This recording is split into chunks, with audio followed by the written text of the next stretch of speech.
You are welcome to the second part of my lecture on Introduction to Prose Fiction. Basically, if you want to explicate or explore novels, short stories, or any genres or genres of literature, it becomes important that you understand that you are dealing with one concept. The second concept, literature from the imaginative sense. You should get that clear. Now, looking at the basic concept, introduction to prose literature, if you want to venture into imaginative literature, it becomes important that you understand certain features of prose, certain elements of prose, or different types of prose. Remember, when you talk about literature, just like I said in my last video, literature has two major concepts. In general sense, any documentation made on any given subject of discussion, and then in imaginative sense, all documentations, that were invented, from the imagination of the literary artist, who is called an author, a poet, or a dramatist.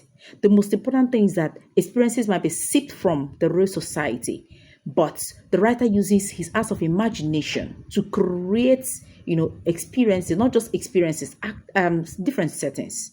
Use words to create other actions that would complement experiences that had been borrowed from the real society. Now, what do I mean? You need to understand, for you to explore this art of imagination, you really need to understand prose. Understanding prose and prose types would help you to venture into the imaginative perspective of prose in literature. Now, I would say that there are different types of prose.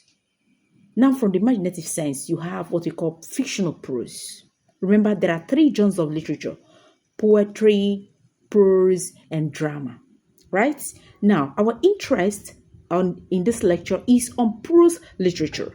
But for you to understand prose literature, you must understand, literature also in general sense, because prose is all about narration.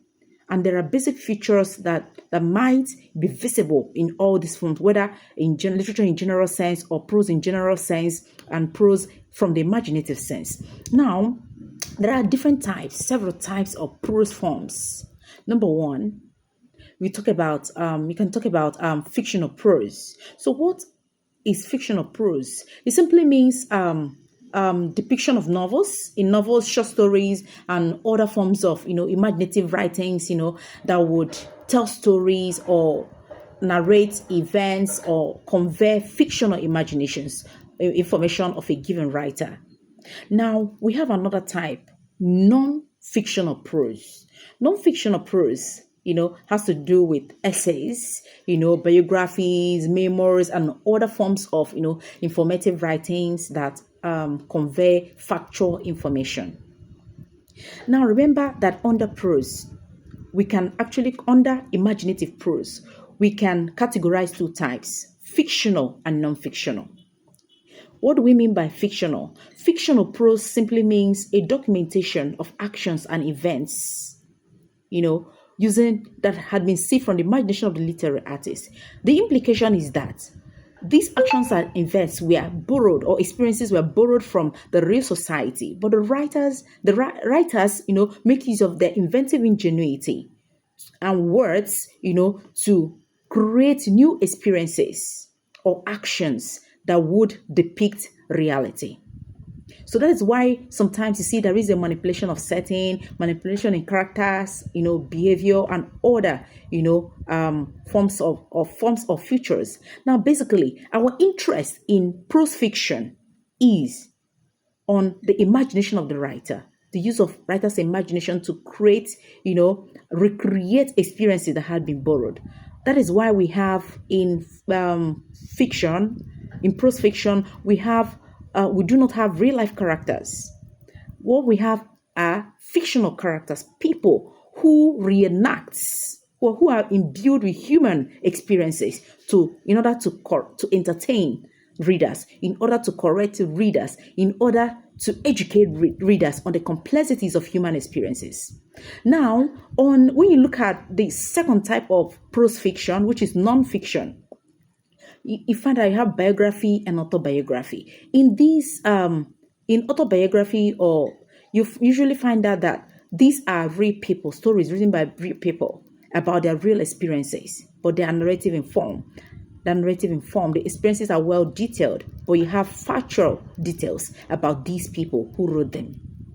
The stories could be written by someone, by himself, or story of another person, written by another person. So you have to understand this. Now, there are other forms of prose types. You have descriptive prose. So you talk about writings, writings that use vivid, or what we call, sensory details to describe people, places, events, or experiences that had been, that could be assessed in the real world. So you find out that descriptive prose is also part of imaginative prose, because the writer also has to describe experiences for readers to comprehend. Now we also have narrative prose. In narrative prose, it is a form of prose or writing that tells a story basically in either fictional way or in a true way, or it might often include characters and plots and settings. So you find out that in your fictional writings, novels, short stories,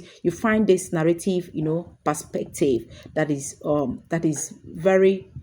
also a type of prose. Then we have expository prose. It has to do with writings that explain or describe a topic, often providing information on ideas or facts or analysis about a character, about an environment or setting, about a given philosophical undertone. Then we have persuasive prose. These are forms of writings, that aim to convince or persuade readers, to have a particular point of view, to believe an opinion, or have a perspective about an action. Now we have creative non-fiction prose. This is also very complex. It is a writing that uses literary techniques to tell true stories or convey what we call factual information about a given subject of discussion. So you have to take that into cognizance. There is another type which is called journalistic prose. It is a form of writing that reports news, events, issues, with a special focus on objectivity and factuality. So you have to understand this type of prose. This is called journalistic prose. There should be objectivity and there should be facts and truths in what had been reported or written. Now we have the academic prose. Academic prose has to do with writings, that present research outputs or research, analyses or scholarly, discussions on particular or different fields of studies or topics. Now we also have what we call epistolary prose. And this is a form of writing that takes the form of letters, often used in novels. For example, you might look at, they have this letter writing format, beginning with having the features of letter writing and then having the main experiences embedded in the body of the story, in the middle of the story. So these things are very, very complex. So this particular form of novel, is very creative in form. So it's a form of creative writing with its own special characteristic. That's why it's called an epistolary prose. Then we have another one, historical prose. This kind of prose, writing explores historical events, periods. It could be about figures, could be narratives about an existing, personality within historical perspective or within a given era. So the most important thing is that it uses descriptive technique in exploring this particular narrative.